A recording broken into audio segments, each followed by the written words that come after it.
Hola, soy NaoPro23, bienvenidos a otro video y ya casi vamos a llegar a los 99 días en el bosque. Vamos a intentar a ver si podemos llegar. Y aquí un amigo mío que está muerto, que se murió, ya no tenemos nada de vendajes, ni modo. Y vamos a esperar hasta que ya acabe el día y la noche. Ya casi se acerca, tengo hambre, así que mejor vamos a hacernos un guiso para poder no morirnos de hambre, ya que ni siquiera tenemos vendajes. Hay que esperar aquí que se acabe, ya hay que esperar ahí. Y ya acabó, ya empezó la noche.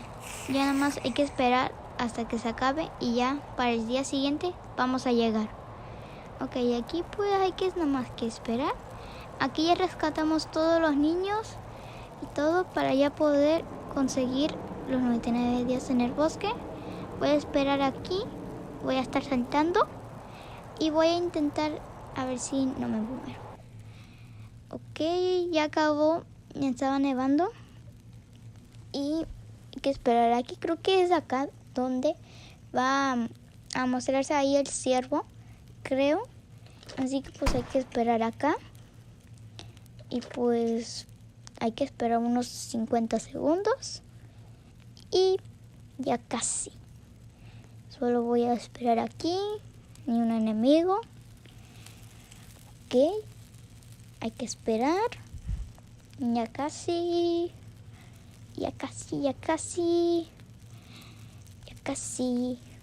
Solo hay que esperar unos 27 segundos y ya va a llegar hasta los 99 días en el bosque. Ok, voy a pues a saltar. Esperando. Se escuchó el ciervo. ¡Ay, mi pistola! Ahí está. Ok, hay que esperar. Ya nada más faltan 6, 5, 4, 3, 2, 1. Y llegamos. Ah, no, no era ahí. Era por el otro lado. ¡Sí! ¡Llegamos! ¡Sí! ¡Ole, ciervo! ¡Vete! ¡Vete de aquí! ¡Nadie te quiere! ¡Ole! Vete de aquí. ¿Y desde cuándo se fue hacia allá?